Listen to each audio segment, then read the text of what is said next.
Good evening, everyone, and thanks for coming to this, the Education and Engagement Community Forum as part of the Poverty, Promise, and Possibility Initiative here at the University of Chicago.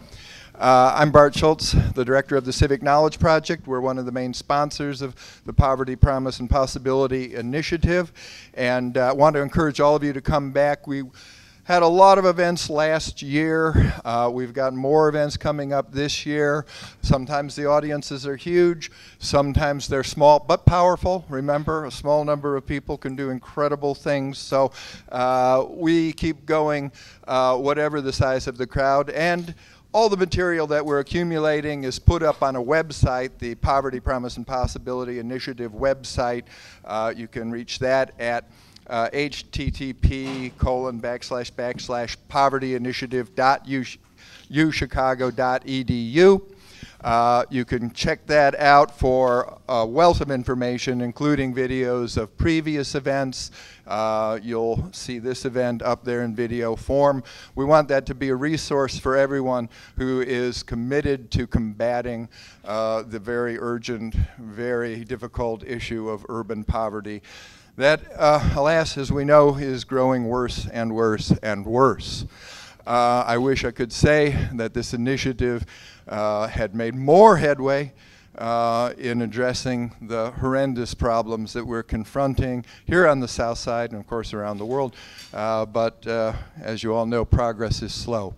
You are going to hear tonight from some fantastic individuals who are doing absolutely wonderful work on this crucial issue. They'll give you models of education and engagement that you can use, that will inspire you, you can take away. I'm also, our distinguished panelists up here will be introduced in a moment by Shaz Razul, the fellow over there on the end. Many of you know him as the director of our Neighborhood Schools program. He'll be moderating the panel tonight. I'll call your attention to one special guest, though, before turning the mic over to him. We have a representative here from Occupy Chicago. How many of you know Occupy Chicago? Good. Okay. Well, you'll learn a little bit more about it tonight. It's our Chicago version of Occupy Wall Street. Pretty important protest movement going on. Any protest movement that can get 20,000 people to go marching down Wall Street has got to be taken seriously. I think that group is certainly engaged in education, civic engagement in a robust, historically important form. So I'm very pleased that this representative from Occupy Chicago joined us tonight, and he'll tell us a little bit about their model of civic engagement for those of you who are wondering just what they're up to down there. They aren't getting that much news coverage, I have to say, and I find a lot of people don't really have the story on what that protest movement is all about. So we've got a lot of other special guests out here, some great familiar faces, community organizers, our wonderful community partners are here. Please come back for future events in the series. Check out the website. Feel free to contact me, rschultz, R-S-C-H-U-L-T-Z, at uchicago.edu. Be glad to get you more information on this work, about upcoming events, get you involved, put you in touch with the people who've been participating in this initiative, and so on. With that, I'll turn it over to Shaz. Good evening. Does this work? Can anybody else hear me? Good evening. All right. So this is the second Poverty Promise Possibility workshop, that panel discussion that I've had the privilege to moderate. And it's important that education be fundamental to these discussions. If we are going to address the issues of poverty in any meaningful way, education has to be a prime component of whatever our solution set looks like. So I'm really excited today to have three very interesting panelists on hand who can, as Bart said, share with us some different models of engagement and share the real details of the work. And our hope with this series in general and today specifically is that you, the participants in the audience, walk away with some avenue of engagement that lets you leave this room and gives you some opportunity to do something in the here and now. Too often at universities, these discussions are in the clouds, they're structural, they're historical, and frankly, that doesn't help any of us today, and it doesn't help any of the children out there in our neighborhoods or in our cities. So that's my introduction. My name is Shaz Rasool. I work for the University of Chicago's Office of Civic Engagement. I direct the Neighborhood Schools program, which is one of the many models of educational engagement that the university participates in. For us, we look for opportunities to pair college students and graduate students with schools in a fairly large geographic area around the university. We pair these students with these schools so that the students can be assistants and tutors and mentors in the schools working with classroom teachers in tandem. Ours is a program that does not tell teachers or principals what to do with the resources, but merely asks, how can we be a help to you? At the university, we have many models of engagement. At the Urban Education Institute, the university runs several charter schools, and really develops models of teacher preparation and education to go from there. So as moderator, I'm now done. I get to turn the floor over to our very exciting panelists. So let me introduce everyone, and then we'll go through. So first we have Madeline James from Grade at 8 and Voices of Illinois Children. Our next speaker will be Reverend Jeanette Wilson from Operation Push. And last and certainly not least is Liz Kirby, principal of Kenwood Academy High School. So with that, I will turn it over to Madeline. Thank you. Is this working? Can you hear me? It's more for the camera than I'm sorry. Okay. The projection. I'm very pleased to be here. Voices for Illinois Children has been around about 25 years. We're a policy and advocacy organization, and we work primarily looking at issues that affect children, young children from birth through age 8 and their families. And so the Grade at 8 work that we're doing is to really look at the community level to focus on understanding what the concerns and needs are for families. So as I was saying to Bart, I was in St. Louis this morning talking with parents and asking them questions around a framework that a lot of early childhood advocates and other initiatives are looking at. It's called the BUILD Initiative, which discusses what kinds of factors could in fact close the achievement gap. And so what we believe and what a lot of other initiatives, including the Early Learning Challenge Fund, which Illinois is applying for, we believe that there are 4 factors that really are effective in closing the achievement gap. Families and communities, early care and learning, and when we say early care and learning, we mean any setting where children are receiving educational services birth through age 8, so birth through 3rd grade. Child health, health care, nutrition, and wellness. Mental wellness is the 3rd. And then for some children, we know early intervention, because they have certain special needs, are critically important to their being able to be successful after the age of 8. So this project that we're working on, we're going to communities, 26 of them across the state, and having conversations with parents, community stakeholders, and educators to ask what are the barriers and challenges to aligning a system that ensures that all children have the very best start. And we're looking specifically at what are barriers to access to health care, what are barriers to access to nutrition, healthy foods, what are barriers for parents to have high quality child care and preschool educational opportunities, what are the barriers and challenges for families and communities, and what are recommendations and suggestions that they can provide to us that then helps us develop policy agendas and public awareness messages.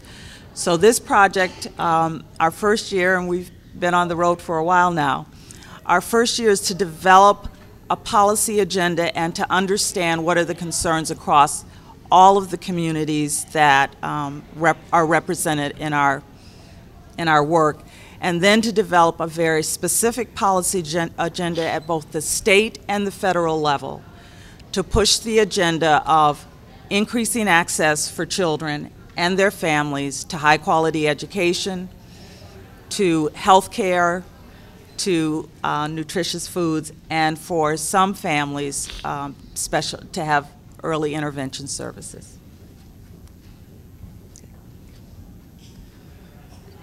So what's been the most challenging part of your work? Well, travel. But other than that, I think really trying to understand on a statewide level to get some common themes going through that work and to understand how then we're going to push that agenda, because obviously poverty seems to be a non-issue for a lot of folks. Not for the folks that we're talking to, but certainly for policymakers and for those who are driving some of the agendas that we're seeing. And so, how to put how to introduce and to bring to the forefront how poverty really affects children's development, access to services, specifically health care and mental health services, how high quality early care and learning is a direct function of families not having sufficient economic security. So the biggest challenge is trying to frame our public awareness messages in a way that it resonates for policymakers who are now talking about budgeting for results at the state level and suggesting to us we have very difficult decisions to make at the federal level, and most of those decisions are not, we think, in the best interests of children and families. Let me ask you one more.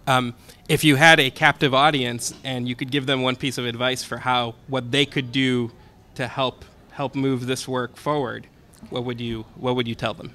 Well, you may or may not be aware that October is veto session in the state legislators, for the state legislators, and they're going to be looking at making some really very difficult decisions about, because we have a serious deficit, what programs and services are going to be cut. The Department of Human Services has taken a huge cut in this last legislative session. And unless we're really talking to them about what we think are important services that need to be increased and retained, we're going to be looking at some serious, really serious cuts in services for the most needy in this state. At the federal level, there are a couple of agendas that we know. There's that Super Six that are going to be making decisions about how to cut trillions of dollars out of the budget. And normally, those trillions of dollars come from human services. They come from educational services.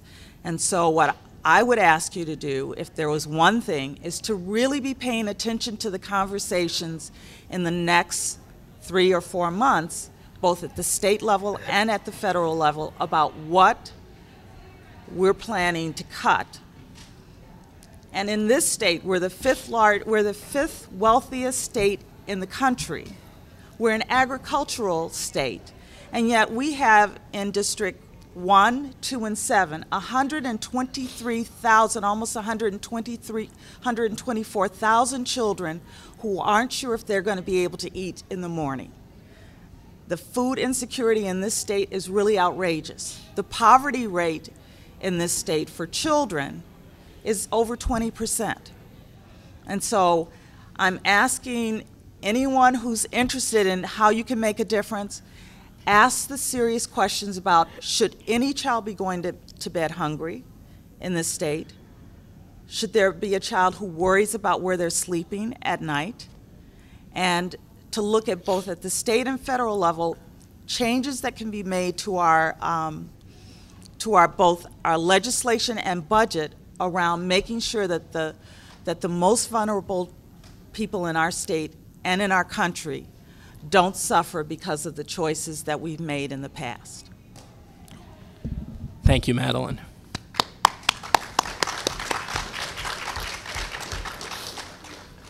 So, Reverend Wilson, could you tell us a little bit about your organization and your role in it, and how you see civic engagement manifest itself in the work your organization does with education?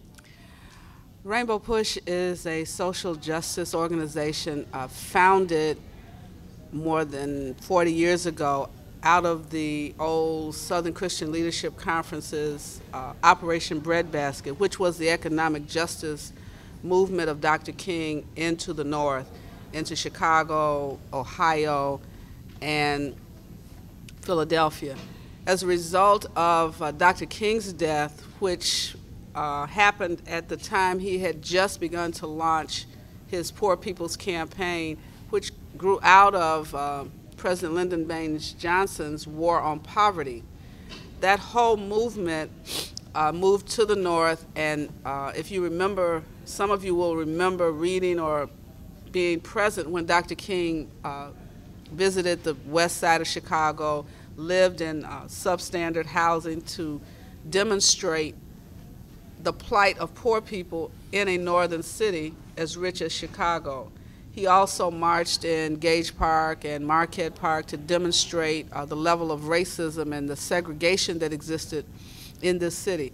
Where we sit now, in this community, there were restrictive covenants which did not permit people to sell property to people of color, of African descent.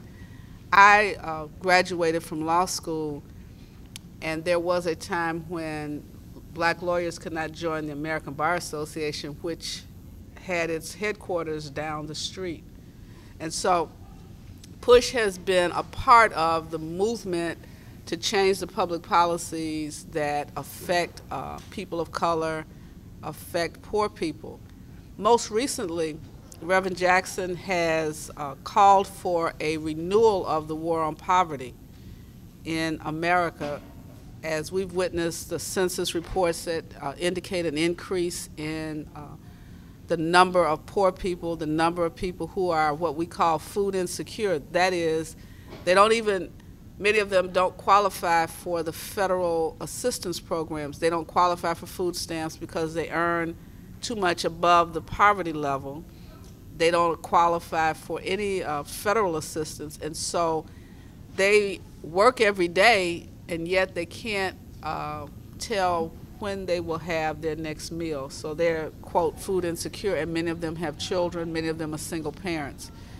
Additionally, there's this new form of poverty resulting from those middle income, blue collar, and even white collar workers that have now been fired or, quote, laid off from public sector jobs. Teachers across the nation, several thousand teachers have been removed from positions, transportation workers across the nation, as well as now the possibility of postal workers.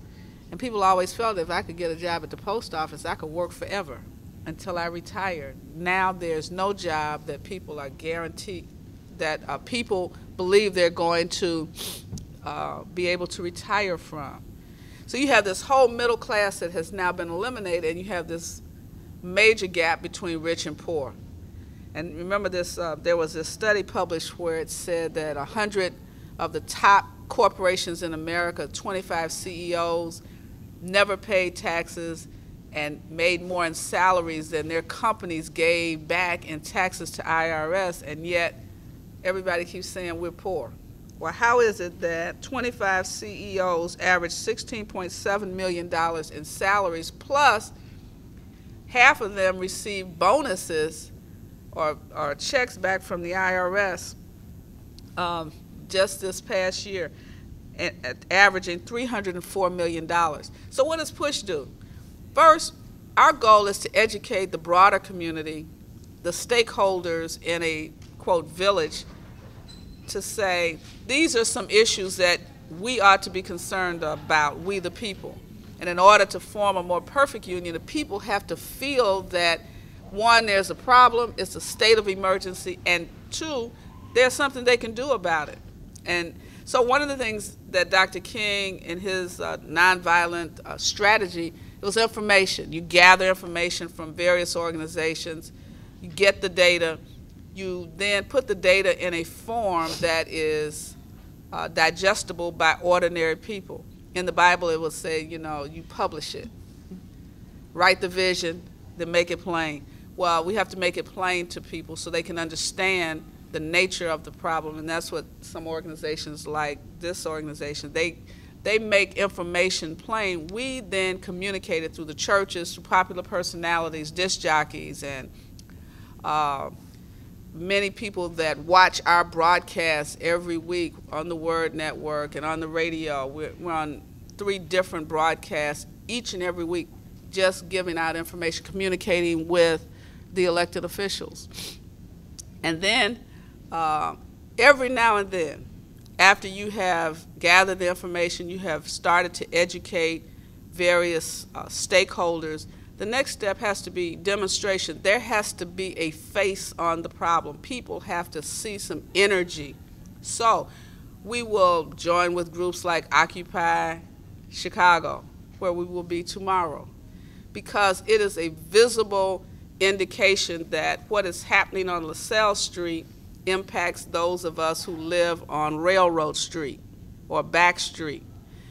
And or we will, as Reverend Jackson has done for the last 2 weekends, we will go to Appalachia and show that more poor people are white, they're young, and they live in single families, and they're across the nation. They're not just in urban America, they're in suburban and rural America. And this what we call a recession has placed people in a state that it is unimaginable in this free, civilized, in quotes, nation that we live in. So that's what we do. We fight back, and we organize people to fight back. And when it comes to education, we recognize that children who have to think about eating every day will not do well in school without a lot of extra effort. Children who have health issues cannot read and think at grade level because they have not had their health issues addressed. Children who live with parents who are incarcerated have social emotional needs that are not being met by the public school system that refuses to have a social worker in a school every day. So we know what the barriers are, we know what and we also know what the solutions are. The question is, do we have the will to provide for our children what they really need? It's not just a teacher. They need social services, and they need 3 meals every day, just like you get in prison. So what we have done is give our children a place where they get 3 meals a day and adult supervision, no education, and then the educational system gives them maybe 1 or 2 meals if they qualify for Title I, but inappropriate social emotional assistance to meet the needs that they have, and unless they have been labeled special ed, a label which they then carry with them from the time it has been established without review oftentimes, all through elementary and high school, and many of them do not go to college because they've been labeled as slow or incapable of learning. These are the challenges we face. And now you have a school system in the city of Chicago with outsiders from this city, people who do not know the city or the community, making decisions, all aliens, about our children. And many of the teachers that are now left are not the veterans that understand the communities, understand the needs, but these are younger teachers who need mentoring, many of them, and many of the principals in order to handle just basic classroom management. Let me ask the same question. If you had an audience that was interested in doing something, what practical advice would you give them as to how to get involved? Well, first of all, you could come to PUSH. We need assistance with research, and many of the students on this campus are young people under the age of, I would say, 40 and under, you have a great ability to do social media. And so part of getting the information out is to be able to distill it in a manner that allows us to communicate all this long, drawn-out stuff that we use from old school baby boomers into a text, you know, the little words y'all use to tweet and so forth.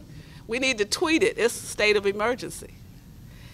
That's one thing. Secondly, I think we need more intergenerational dialogues, and that's something that we want to host at PUSH. And then we want to engage this generation. And I keep focusing on the 40 and under because it's your season. It's your challenge, and it's your moral responsibility. This is a more immoral generation than we were, and you are a less engaged generation than my generation. And so our goal is to re-engage you and to cause you to see that this cause is your cause. That's why we're so excited about Occupy Wall Street, Occupy Chicago, because that's the tradition of this is not acceptable, and we will do whatever it takes to stop the flow of money going up and not falling down to the bottom and reaching the roots. So you could join PUSH. We're going to go back to Appalachia at the end of this month, and we would encourage some people to go with us. You could help us not just in the communication, but participating in our educational initiatives. We do college tours. We are partnering with 2 schools as a model for parental engagement. We know that informed and engaged parents have children who perform better in school. So, thank you.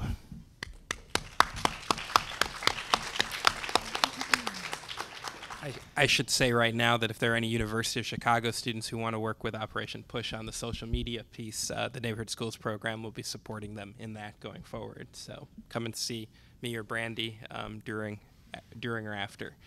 So our last panelist, Liz Kirby, principal, I almost said president of Kenwood, principal of Kenwood Academy. Pastor. So can you tell us a little bit about Kenwood Academy and how you see civic engagement manifest itself in the work that you do there? Thank you, Shaz. Good evening, everyone. My name is Liz Kirby. I'm the principal at Kenwood. This is my 13th year at the school. I began as a teacher in the fall of 1999, and I'm entering my 7th year as the principal. Kenwood is a school that is located at 51st and Blackstone. We serve 1,845 students this year in grades 7 through 12. I always say that Kenwood is a microcosm of Chicago Public Schools because just about any type of student in the city you can find at Kenwood. So we are a neighborhood school for students that live in the neighborhood. We have a magnet program for students across the city. We also have a gifted program for students in the 7th and 8th grade. So you can find everything from a student who is a junior taking a class at the University of Chicago to a student who is in our autism program, to a student who may be a non-reader, to a student who may have issues with incarceration going in and out of juvenile jail. So you really have the full scope of the experience at Kenwood. I would say in terms of civic engagement that it works several ways at the school. In particular, at our school, we all say that we have a one-word mission for our students, which is college, and we organize all of our programs. We organize instruction. We organize experiences for students around that because at Kenwood we really do believe that students will be able to engage actively in their own communities by being empowered and being educated. We also understand that in order for a child to really be free upon graduating from high school, they need to be educated as well. The freedom to have economic options and therefore improve themselves, their families, their communities, and the city. And you know, it's something that may sound very, very small, but it really has at Kenwood transformed the expectations of students and their families. When we started tracking the number of students who enrolled in college, when it started to be tracked by the district, I think it was the class of 2004, that may have been the first class, we had 56% of our students who actually showed up to a college or university the fall after they graduated. And our most recent data shows that we have 80% of our students showing up. So students really do embrace the mission and the vision. And it really is something that we work systematically to do. So for example, all of our students, their freshman year during an orientation, they go on campus to college tours across the city. When seniors graduate, a part of their graduation requirement is to apply and get accepted to colleges, but also to complete the FAFSA financial aid form, which is actually a huge hurdle often for students in terms of gaining access to college. And it was a research that came out of the consortium for Chicago School Research, which showed how critical the completion of the FAFSA form was for students to get empowered to attend college. There were a lot of kids who were just turning away free money because they didn't know how critical that was and didn't submit that in a timely fashion. So we have made college application, college visits, financial aid completion, scholarship searches a part of what the curriculum is for students at Kenwood. We also really seek to make sure that students feel that their voice is important. Kenwood students have always been really unique. From even alums who are my age, really are people who are outspoken, people who are very, very active. And the students still, regardless of what their grade point average is, still carry on that spirit of self-advocacy. I'll say that. So they really seek to make sure their voice is heard, start new clubs and organizations, and then they're also very active in the community. So students are really active, for example, with the MICFA program, which some of you all may be familiar with. We've had students who have worked with professors here at the University of Chicago studying social issues and social problems. So for example, last year, Dr. Cohen led a cohort of graduate students and undergraduate students who did research on blacks in the age of Obama, or black politics in the age of Obama, and they did research all year. They presented their research here at the University of Chicago. I think it was a very, very rich experience, not only for our students, but also for the graduate students and the undergraduate students that participated in that program. We also, through the Neighborhood Schools program, have students who are in both grad school and undergrad who tutor. So they work in classrooms with teachers, they work after school with students. Sometimes they sponsor clubs and organizations within the school as well. And I can remember when I was in college how important that experience was for me, especially because I was always interested in engaging with public schools and with students. And I knew that I wanted to be a teacher. And so we provide a format for students, particularly at the University of Chicago, to get that experience so that they can understand what the city is, what Chicago is, who the students are. Kenwood students, there's some students who travel 2 hours to come to school, so they really do get a sense of the city from coming to Kenwood. I love that I see Rudy Nemox here because I have to shout him out. When I first came to Kenwood as the principal, he was the chief of the police, right? UC Police, University Police. And we had some rough years as Kenwood was kind of going through some interesting transitions. And I spent a lot of time with Rudy and was very supported by his police officers. But one thing, and I say all that to say that I would see Rudy outside every day when I dismissed the students. 51st Street, McDonald's by the BP Borders. I can give you the route. Now go to Five Guys. But that also actually, for me as a principal, is a piece of the work. So really knowing the community, and not only the kind of official community stakeholders, like many of you all here, but also the unofficial community stakeholders on 53rd Street, who you also have to really know and engage with and be in constant conversation and communication with. So there are, like in Hyde Park, the gang that has been over here for a really long time are the Stones, also known as the Moes, also the MCs, also Black. They have a lot of different names. But, there are men who are my age who I talk to probably every week, every couple of weeks to find out what's happening. Is everything cool? What do I need to know about? Just to kind of keep the neighborhood, the students, the schools safe. Like that's a part of the engagement, and it's actually really, really, really helpful. And some of those guys went to Kenwood, so it's like that's their alma mater, and that's a part of really the work. And so I think that in terms of what one could do if they wanted to contribute to not only Kenwood but any school, first of all, is to be really you have to be really careful about what you see on television or what people say, the sound bites you hear about what happens in schools.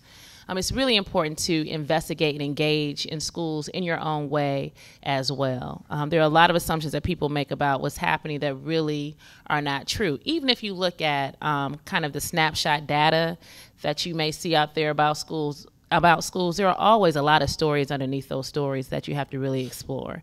I would secondly say if you're interested in coming to a place where you want to work with students, I think high schools are the best places to be. I think high school students are the best to work with. They have so much energy. They really are fun. They really want to engage with you.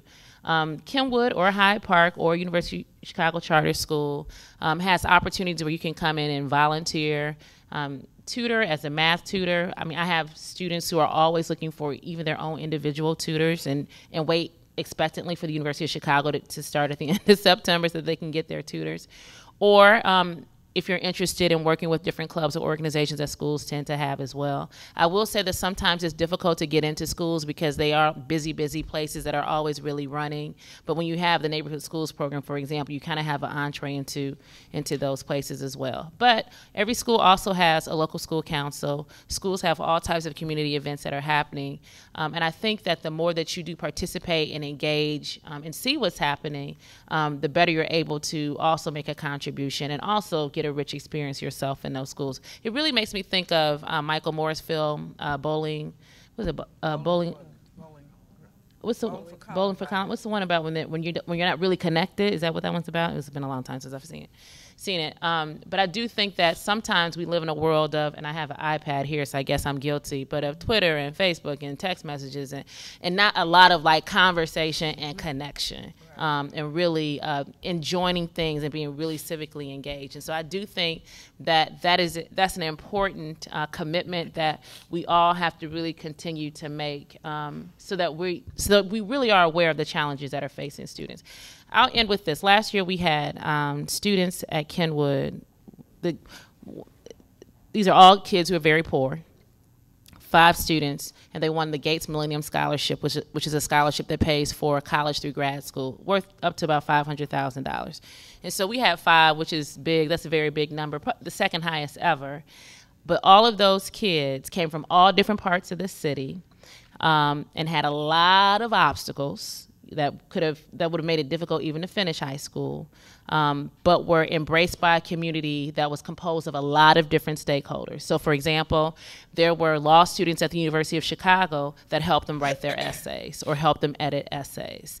There were students, all but one of the students were AVID students.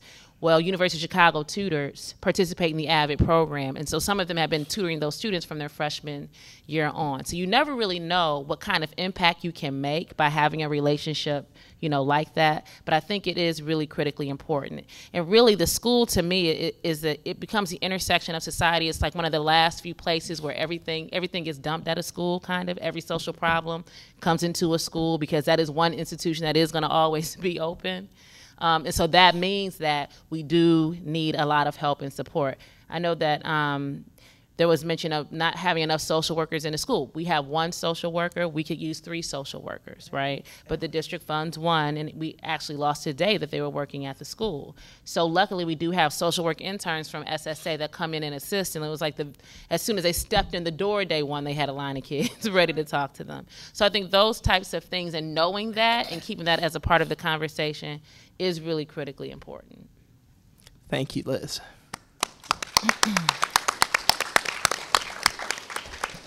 So we'll take some questions from the audience to the panelists, and then we'll let some of our esteemed guests go, or should we let our esteemed? I'm going to defer to Bart on this. Yeah, let's get our Occupy Chicago. The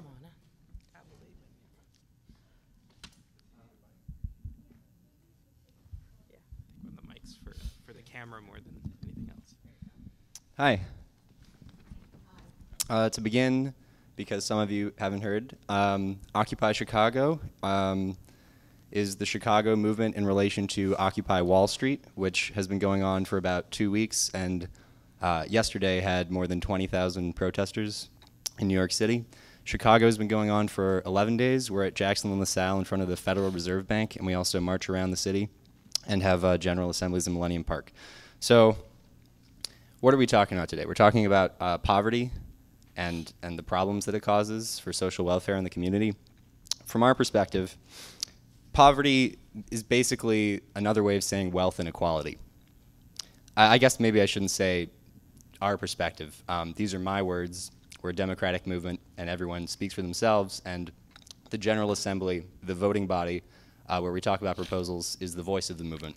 So I don't have full authority to say these are the movement's words. There are other people who put in a lot of work, and I can't speak for them without their consent.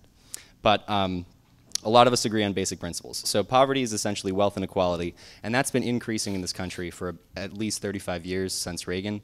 And what that means is the rich get richer, the poor get poorer. There's a consolidation of wealth at the top. And that's just been going on in this country. The New York Times ran a great infographic in their opinion section on the economy a couple weeks ago, and that was a very powerful piece of information that you can look up online. So with that, there's a transfer from economic power to political power. You have a concentration of wealth, and that goes into the government. And there are at least three simple ways I can explain that. Number one is through lobbyists. It's simply their job to transfer economic power into political power. That exists, is a problem. A poor person, who doesn't have the time to lobby Congress because they're working, certainly doesn't have the money to hire a lobbyist. It's a system that only benefits the extremely wealthy. Second, revolving door policies with politicians who pass laws over certain business sectors in the industry and then become heads of regulatory agencies for those same industry sectors after they leave the Congress. That's a huge problem. It means that Congress is always working for the side of business, and oftentimes we pay for it. Why do we pay 3 times more for medication than Canada? It's a problem. Also, a third way is through campaign finance. It seems a perennial issue that people would like campaign finance reform. It's a popular issue. It's not one that any politician will ever discuss because they understand that in the current system, you need money to play, and none of them wants to be, well, some third-party candidates would like to be the candidate to stop that, but they haven't been able to get a foothold so far in the political system. One reason for that is because with economic and political power, you just get a general consolidation of power. They also control the media, obviously. They're run by corporations, General Electric, etc., Viacom, News Corp. So with the media and political and economic power feeding into each other, you have this great consolidation of control over the top. And so under that framework, how do we talk about engagement? We vote every 4 years. Is that enough? No, it's not. Obviously. Because we had a financial crisis, and then we had another financial crisis, and not only has no one, and we know who the culprits are, AIG, Chase, Citigroup, etc. No one has been brought up on charges, and there are no serious financial reforms that we were promised. So clearly there's a problem. It's been years, and nothing has been done. By this point, we must conclude that nothing will be done unless we demand that something is done. Our government is not working for us in this regard. We have to work for ourselves. So when we talk about engagement, we see that we cannot work within the system. It's not working for us. So what's our last option? Protest. It can have many forms. The form that we've chosen is public occupation. We are stationed outside of the Federal Reserve Bank in solidarity with those who are outside of Wall Street in New York City, and we are using the symbolic and the literal space there to show what we are against. Because we know that it's not just Congress, and that the Republicans and the Democrats are too often two sides of the same coin, and that the real power is in these financial institutions and the consolidation of wealth among a select group of individuals. So we protest. And not only do we protest for democracy, which we don't have as long as money equals power, but we practice democracy. Our movement is democratic because of that. There are a lot of hiccups. It's hard to start a movement. We have to work. And a lot of what we do is talk about passing new procedures to make things run smoother. But it's a great process, and it's one that excites all of us and inspires us to work harder and get more people involved. Because if you come to support us, it's not just adding a number for like a news bulletin. It's a person with a voice, with an opinion that will engage with and talk with other people and grow as a movement. And that's something that we don't get in the soundbite world. It's not just the very new social media. It's the whole media age that's been going on for more than 60 years with the television. The soundbite's been around for a while. The radio, the TV. There were times There have been heydays and there have been low points, but the soundbite is a negative thing. We don't have the depth of conversation, as you've talked about, that you get with a group of people in a real discussion. That's what we're about. It's a lot of fun just to be out there and to talk with like-minded people and not like-minded people and hear what everyone has to say. So when you talk about education, we very much agree with Reverend Wilson from Rainbow Push that it involves a lot more than what you get in the classroom. For instance, people obviously are not educated on a lot of financial issues, and they don't read no one reads the contract, right, for credit cards. And it's a problem when the head of the SEC isn't looking out for the consumers and the consumers aren't looking out for themselves. Honestly, you don't have time to read the whole thing. You need someone working for you. So education means a lot more than what happens in the classroom. And a caveat on that, a lot of people are concerned with the direct impact of education on the economy in terms of student loans. A lot of people graduating from college recently in the past few years have a hefty debt with student loans and no job prospects. Some have already gone back for their masters and are coming out a second time and have no job prospects. So we're in a bad situation. We've heard a lot about the poverty and basically what I would say are the symptoms of the root cause of consolidation of power among the few. Another issue is that, well, actually, I'll conclude with this. The system we have today benefits no one. It does not benefit the top 1%. They don't realize it, but they're shooting themselves in the foot. The demand is decreasing and the economy is crashing because we don't have living wages. Because the economy, the purchasing power of the poor has decreased relative to inflation, 17% over the last 20 years. The middle class wages have only increased 1%. Wages for the rich, their income, have increased 137%. And the problem with that is that you need supply and demand. The corporations are sitting on profits, but they won't expand or grow the economy. That's because you need a collective action. If one corporation decides they're going to grow, they're taking a major risk. But if all of them do that and they pay people better wages, then you have a functioning economy where there's actually demand and people can buy products and therefore make products. So what would happen if there was never any opposition? If Occupy Chicago never started, Occupy Wall Street, and in 180 cities across the world, what would happen? It's an unsustainable system. If you actually got all 100% of the wealth at the top, it would turn into zero wealth, because money is just paper without a system that supports it. And this is an unsustainable system that we have in place that desperately needs to change. There is no wealth without workers. Without workers, money is just a piece of paper. And certain people in our society need to realize that, and the rest of us, the 99%, need to stand up and fight for ourselves because our governments and our represented officials are not doing it for us. Thank you.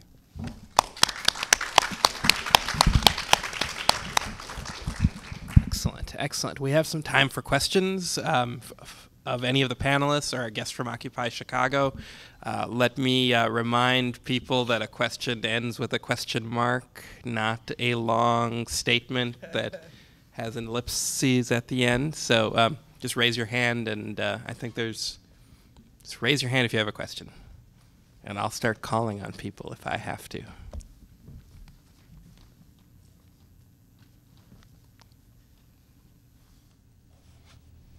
In the back, yes.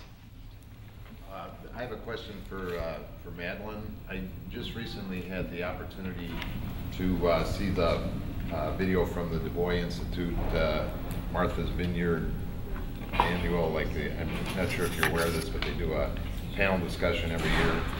And this year focused on education, and one of the guest panelists was James Comer.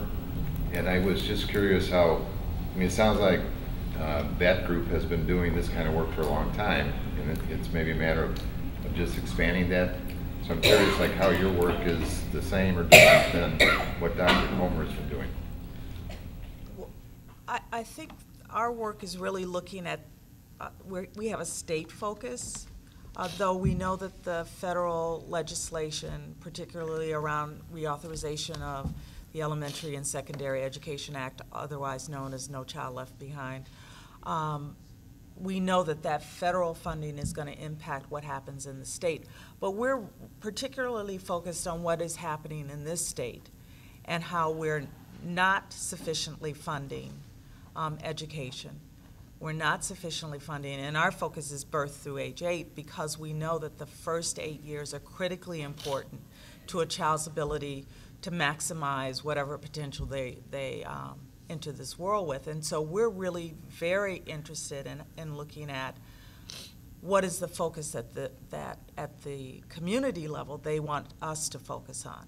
So I'm not as familiar. I know that James Comer has been working on child development and looking at what's important, but this is particularly linked to those 4 components that we talked about, and particularly things like health, because we know that even prenatally children need really a sufficient amount of nutrients that their parents are, particularly their mom is getting. And then after birth, that those children really need very high calorie but very nutritious food. And what we're seeing because of the poverty in this particular city and statewide is that a lot of children, because they're living in poverty, are getting high calorie but very unnutritious foods. And so that very specific time when we're looking at high and very rapid brain development, we're feeding children foods that are not feeding their brains. And poverty also, along with reducing the amount of food that, nutritious food that children get, is that it also puts parents in a situation where they're dealing with a lot of stress. If you have family economic insecurity, you don't know where your next paycheck is coming from, you don't have sufficient food to feed your family, that creates stress. And what we're now seeing with very young children is chronic stress changes the brain structure. It reduces the brain growth, and it stunts children's physical growth. And so particularly our focus now is looking at how do we ensure that children get the very best start, both physically, nutritionally, that they have early childhood experiences that increase their ability to think critically. We're not sitting kids in front of educational television and thinking that that's high quality. We're not having conversations that there are a tremendous number of very low-paid early child care educators with 12, 15 children. We know that's not high quality. And those are the issues that we're focusing on right now. And those are issues that Dr. Comer has been looking at. But right now we're looking at how is poverty really affecting what's happening in this state? Illinois used to be ranked, if not number 1, certainly in the top 5 in terms of how we provided early childhood services, and now we're not. We used to subsidize child care so that we could be assured that children were getting high quality child care, and now we're increasing co-payments and also reducing the poverty percentage. So that means more children are not going to have access to child care. And those are really critical pieces when you're looking at someone who's making $9 an hour, is working 12 hours a day, taking care of 6, 12, 15 children at various ages. Those children can't get high quality experiences. And so those are the things that Voices is really asking questions about. How do we ensure that children get access to high quality, whether it's in child care or preschool or kindergarten through 3rd grade? Because right now you look at the child teacher ratio in schools, it shouldn't be any higher than 25 kids to 1 teacher, especially in kindergarten where we're trying to develop those fundamental skills in math and reading and writing. And yet, across the state, we're not really consistent with how many teachers are in a classroom and how many children are in that classroom.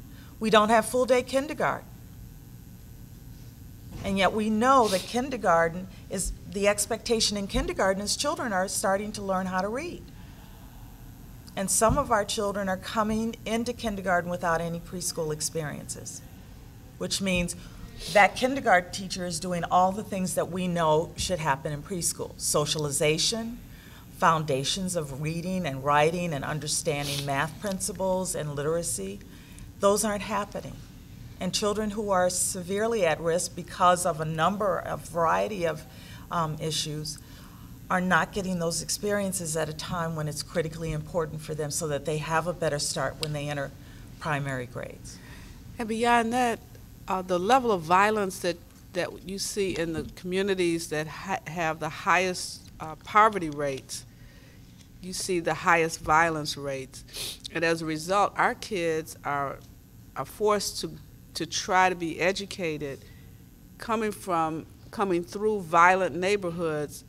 They live in communities that are war zones.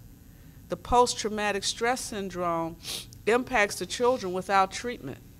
So now, there was one school in the old Cabrini Green where the principal had developed a coding system.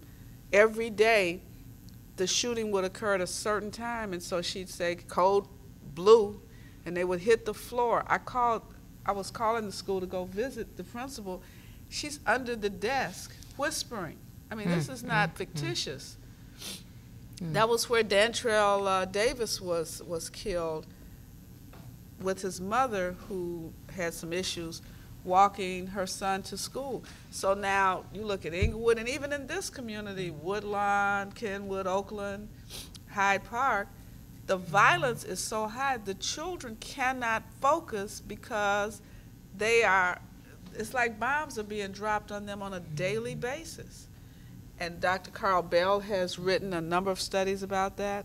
We have, and I brought this book, I think everybody should read Robert Franklin's book, Crisis in the Village. There's a crisis in the village, and we're acting as though it's not. We should be occupying the streets. We need to just sit down and say, this is horrible.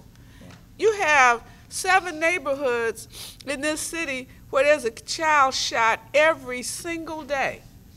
Every day. And people act like that's normal. And it's so bad that now they don't see the children as people. It's just another number. We count them. How many do we have this week? X number of children. As if they have no names. So we really y'all need to get some passion about this. It's a crisis. We look at trauma-informed practice, and we look at the effect of trauma on children. And it's terrible. It is.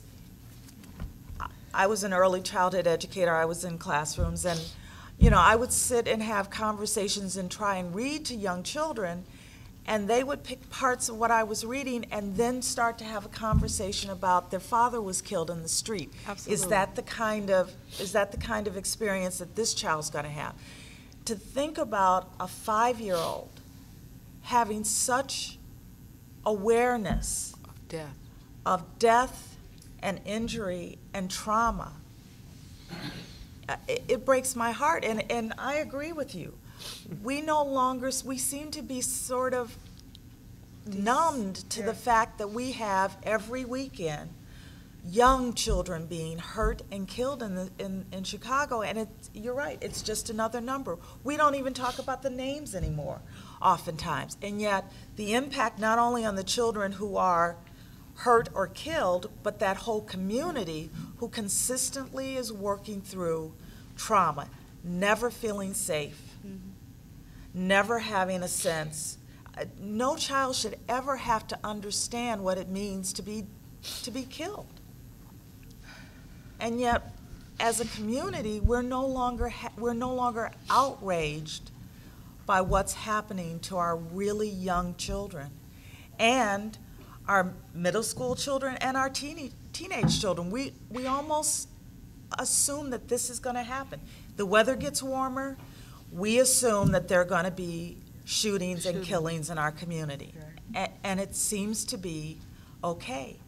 And we can't have a future if our children are suffering from trauma and post-traumatic stress on a continual basis, because that stress not only affects them physically and socially and emotionally, it stunts their ability to be able to learn. So now we have children who cannot, within a school system, really maximize their cognitive potential. And I think that's outrageous, and we ought to be in the street saying it's not acceptable anymore. We cannot continue to have children killed, and it's okay. I think amen. 1, 2, 3, and 4, and I think that might take us to the time we have. Yes. I don't know really who the director said, but I think part of our problem is called inclusion. We're talking about 6th and 7th graders and high schoolers who have been excluded from the process because they don't have the wherewithal to express themselves. What I run into by being out here on the streets running a program called GOTS is kids who are saying, hey, just because I'm not reading at a magnitude of this, nobody wants to hear what I got to say. So maybe if I hit somebody across the head, they'll understand that I got something to say. And I think that we need to address the issue of including the so-called bad kids and stop pushing them out of the communities, out of the schools, out of the churches, and out of sight. We need to bring them back into the fold, because those are the ones that are doing the killings. They're mad, and rightfully so, because they've been left out of the process. No different than Afro-Americans were when we were called Negroes. When we were left out of the process, we started to do things to be included in the process. I think that even though we are talking about it, I think we need to really look at how to include the so-called bad kids. Well, I can only speak for the early childhood piece of it. I have opinions about the other, but I'm not sure I'm have the expertise to talk about that. I don't see children as bad children. And I'm in early childhood special education, so I definitely don't see children as bad children. What I think we're not creating an environment that supports all children. Right. And we have to start as early as we possibly can. Donald Hernandez just did some research that said children who have lived at least 1 year in poverty and aren't reading at a 3rd grade level, for African Americans, I think it's 6 or 7 times, the risk increases 6 or 7 times that they will not complete high school. So we know at a very early age, and if I'm not mistaken, I also think that the law enforcement also uses those 3rd grade reading scores as a predictor of how many cells they'll need in prisons. Right. So we know at a very early age that if we don't start working with children to make sure that they have the resources and support, that we're going to lose those kids. We know that already. And I know that there's research in prisons about how many of those that are incarcerated cannot read sufficiently to be considered anything but functionally illiterate. So I can't speak for what happens after age 8. I know what I think probably should happen. But I'm certainly saying that we have got to start thinking about supporting families so that they have the resources that they need and the support that they need to ensure that they're able to parent their children. See, I think the thing is, particularly with teenagers, we need to have more responsible adult dialogues. But at the end of the day, parents have to be taught how to lead children. We are to escort children through life. Never been there, can't tell been there how to get there. These are children, and they're not bad or good. They are uninformed children. That's why school becomes important. So a child that's hanging on the street really can't tell me how to get off the street because they're out there. I can tell them what the street will do and what coming inside will do. We have to move to engage them. I agree, I don't agree with all this expulsion of children. However, I don't agree that children can lead themselves out of trouble. We have to lead them. That's what good parents do that.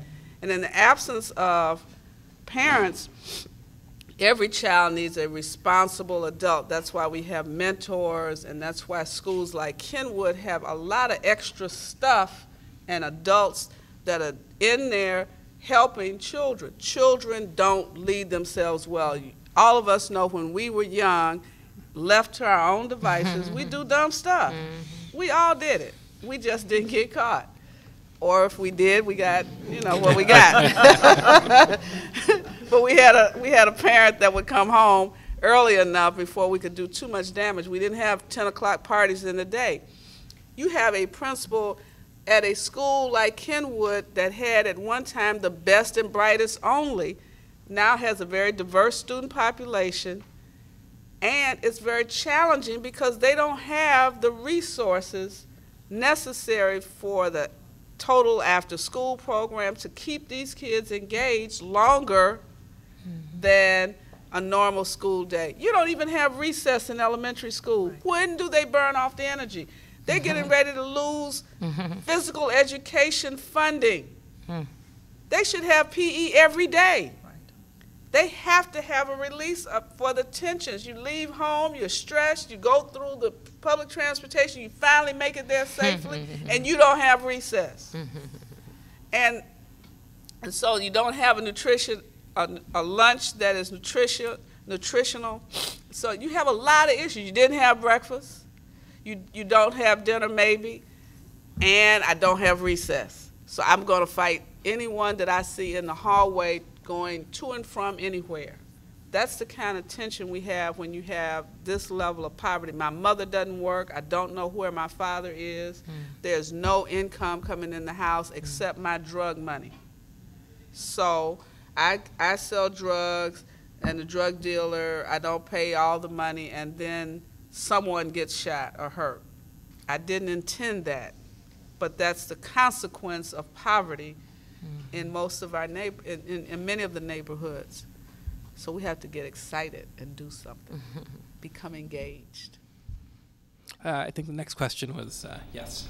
Hi, I'm a teacher at a Chicago public school, and I just want to know, who is responsible for these students out on the street? And if you say it's parents, I talk to a lot of parents, and oftentimes they don't know what to do, and other times they don't really care.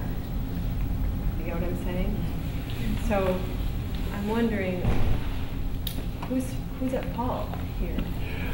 Is it at fault? What's going on? What are these root causes of poverty? Because at my school, we are now giving students 3 meals a day. They cannot get that at home. Who is responsible for that? Or is it the parents? Why are the parents not providing? What is going on that these students, right? And, okay, and then the other thing I'm worried about is, now you've heard of the new 90-minute classroom additional. Some of my colleagues say they need those 90 minutes at home, doing homework at the kitchen table with a parent over their shoulder looking at them, not 90 more minutes in school. They need it at home with somebody doing homework there. I'm wondering if they're going to start sleeping over at the school. If possible, they need to. Yeah. Do you see what I'm saying? Like, why is it like this? What is because there's a lot of poor communities, and nobody wants to invest the money in the communities to make sure that the parents have resources, that they can have jobs, to be mentally healthy, and therefore support their kids. Right. So I think you have to be really careful. Now, as a principal, I can get frustrated with parental stuff, but I do understand underneath it that if a family doesn't have a job, and no one, and really a lot of people don't have jobs, like people who you wouldn't even expect not that to be their situation. Every year there are more and more students who are getting free and reduced lunch support.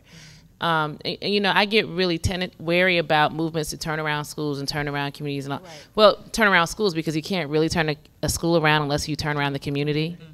And so if you're not really willing to invest the resources into helping families have access to jobs and training and mental health support, and, you know, physical health support, then it's really just rhetoric, you know. And I mean, yes, being a parent I'm not a parent, but it appears to be extremely difficult.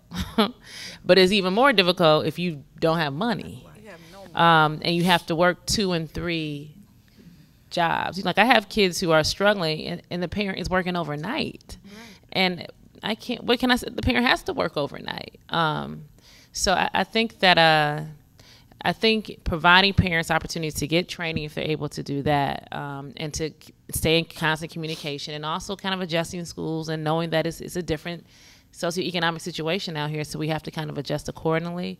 I do think that Chicago's school day, especially in the elementary schools, is ridiculously short. It's ridiculously short. Mm-hmm. And I do think that expanding the day will give opportunities for recess, but also further enrichment as well. I mean, even the reason why the day is short is ridiculous. It's based upon like some bus contract years ago. Right. There's no even real philosophy behind it being as short as it is right now. So I do think we have to be careful in what that looks like, but I certainly think that more time in the classroom, or more time for the arts, which have been cut, mm-hmm. for music, which have been cut, are ways to make that day not just a longer day, but a more enriching day too.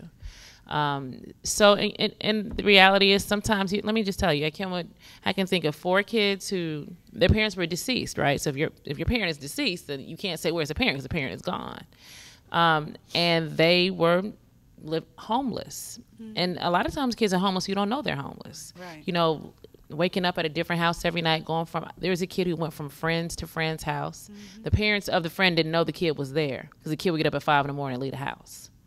And what happened was the community had to step in. So a parent at Kenwood decided she was going to let kids live with her. And so she had 4 kids who were homeless over time just come and live with her. Now, one of those kids, he's a junior in college, but he was homeless for 2 years. And he had straight Fs his freshman and sophomore year. Yeah, of course he did. And as soon as he got a place to stay and a meal that he could count on, and someone asking questions, it changed. Mm-hmm. And it really is. And there's so many kids like that. So if you stop and talk to kids or on the street and see what's really, really going on, there are very few kids out on street corners who have like stable family situations. So, you know, and I always say to kids, Black and Latino boys in any inner city, there's no safety nets for them. You know, like, I made mistakes as a teenager. I could do it. But it's like they never even have a chance to they can make one mistake and it's over for them. Right. Their life is literally over, or they are caught up in the incarceration system, or, you know, they just have no job opportunities. And so knowing that that's the reality for them, like, there needs to be a special initiative. In the city of New York, the mayor is doing the initiative where they're really trying to focus on how do we deal with kids coming or young people coming out of prison to really help them not recommit crimes. And so he's put his own money into it, in addition to the city money. So that's the kind of creative and real intentional work that needs to happen to address exactly what you're saying. Because we really need, especially for kids that have been in juvenile detention, there's no halfway house. Adults get out of prison, they go to a halfway house, and then they come back into society. They have some time to mainstream. A child goes into detention, returns. As a principal, she won't know until that child shows up in her building with an attitude, mm-hmm. with or without a parent, straight out of juvenile. Now you go from a confined situation to freedom, mm-hmm. and I'm still behind, and I'm not at grade level, so I walk into a classroom, mm-hmm. I walk into her classroom, and she says, we're on page whatever.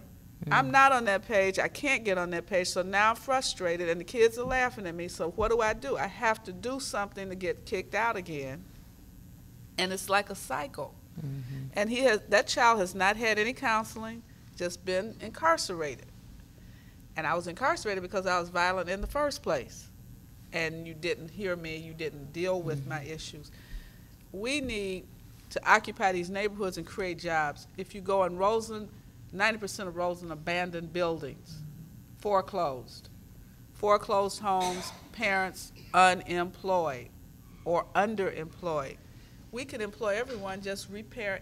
If the University of Chicago said, we're going to rebuild a neighborhood and hire the people in the neighborhood to rebuild it, we create jobs, and you change community. We'd have to take it community by community. You need to occupy the community. Speaking of occupy, Gentleman in the back, and then I think we'll have time for one more from this side of the audience. Those of us a certain age remember that Reverend King spent the last few years of his life fighting poverty in the Poor People's Campaign. And he was killed, actually, supporting the garbage workers in Tennessee. And so I want to address a question to all of you, but to Reverend Wilson particularly, in terms of a Poor People's Campaign. Is there such a thing possible? Have you has Push thought about this on a national level, for example? And what does this mean for because I do think it involves a national campaign, so we're not going to solve these problems. Yes.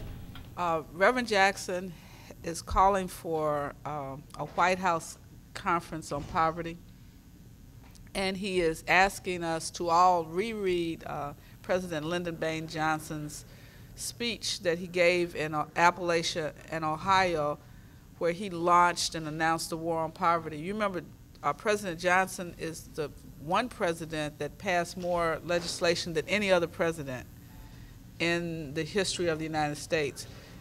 We have food stamps because of him. We have public aid. We have Social Security.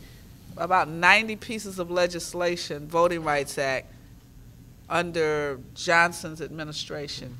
And so Reverend Jackson wants to relaunch the war on poverty, going back to Appalachia the end of this month, but he's asking that we have a White House conference or on poverty, and we're trying to go state by state and really put poverty on the national agenda. It is the defining issue of our day. This question of poverty. People have become almost unable to even focus on voting because of the high levels of unemployment. The food insecurity is critical. There are lawyers, doctors, and many college graduates who are now in a state of poverty. They just don't call it that. But if you go to many of the shelters, you will see people with suits on. They go out, look for jobs every day, and then they go back to a shelter at night. And the Greater Food Depository, Greater Chicago Food Depository.org actually just published by community poverty rates, food insecurity rates. I mean, it is appalling. And not only just Chicago, but collar suburbs as well. And if you look at feedingamerica.org, you will see the child insecurity, food insecurity. It is appalling that we live in a society where children don't get enough to eat. It doesn't make any sense that we live in a country that has such rich agricultural land and we're not feeding our children. We're not feeding our children so that they can be effective, law-abiding, tax-paying citizens in the future. It's crazy. It's a crazy way that we're operating now. Sure. Then we'll have time for one more question. As far as you need a national movement, I would go farther. I'd say we have a global economy now. You're talking about poverty, you're talking about the economy. We have a global economy, and Occupy is a growing global movement. It is. And that's all I have to say. Occupy. So I have one person over here who's been really waving her arms for a question the whole time. So I think you get the last question. And I think the panelists are going to be kind enough to hang around for a few minutes if individuals want to talk to anybody afterwards. All three panelists actually have touched on a subject that is dear to my heart: children, poverty, and lack of food. And actually, I work for one of the agencies that actually is willing to help. I'm the Minority Veterans Program Coordinator for this area, for Jesse Brown. and we don't advertise this a lot. There's 2 programs that we have. I've already told some of you before the program started about one. One of the programs is for the older veteran who didn't use his GI Bill. The ones who qualify can transfer that GI Bill to the children. The GI Bill is the educational contract. Even though that father or mother might have expired the 10 years, but in this particular situation, the 10 years doesn't count, and they can forward it to that child. And as for, say for example, that homeless veteran who has children, depends on what era they served or whatever, depends on what the parent gets, depends on what the children get. The children will be provided for when it comes to housing, food, clothes, and also the educational aspect and the healthcare part of it. Because the healthcare part of it is so important. We're changing our system to meet the needs of what's going on now. We're doing things we've never done before. Anytime I see a female veteran walk into my hospital and she's pregnant, this is all new to us, because we even take care of her until the first trimester is done, and then we outsource her to whatever hospital she wants to deliver. So to make sure that newborn child has a good quality start in life. So there's so much to it, and we don't have all night to go into 100 years worth of law, because everything I'm talking about you can find. It's called Title 38. And I know I got a lot of researchers sitting here and computer babies. But the law for veterans care is called Title 38. It is always changing, always evolving, and that's why I'm telling you things you probably know about. Because most veterans base the law on their particular era of when they served, but the law is always changing. And it's changing because of the needs of what these ladies are saying. Thank you. So let me just close by reminding you that these discussions, if they are theoretical, are fundamentally useless. So what we have done today is we have given you a lot of opportunities and insight into how you could get involved and actually do something that helps real people in the here and now. And hopefully that doing something, you'll pick the thing that really speaks to you, lets you get involved in something, and the change you make will at the very least help a single individual, and hopefully if we all band together on this, we can really make a change that's meaningful and lasting. So with that, thank you very much.